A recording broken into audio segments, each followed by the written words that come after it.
Hello everyone, welcome back to day 26 of Make the Damn Video. And in today's video I want to talk about the myth that comes with photography. One of those myths is that you need expensive gear to be a photographer, and in actual fact that's not the case.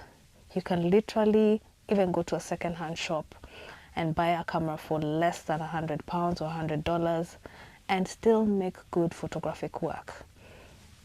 Personally, I started with the cheapest DSLR that I could find when I started my photography journey.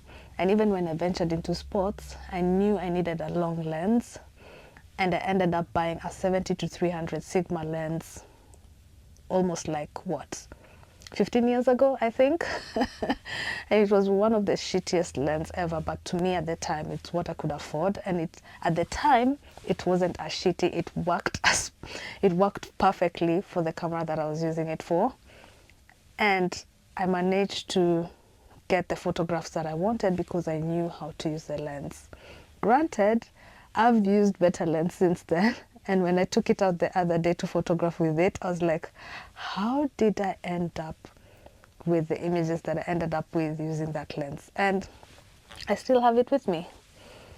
That's what I'm saying. I took it out with me the other day, and it's still with the first ever DSLR camera I ever bought, my Canon 400D. I haven't used this camera in a long time, but I've kept it as a reminder of how long I've come. And obviously I want to experiment one day, just to go out and do some sports photography with my first ever kit with photography, to do with sports photography. So yeah, myth: do you need expensive gear? You don't actually. Yeah, just work with what you've got, master it, and then once you get the gear that you really want, you already know how to use it, right?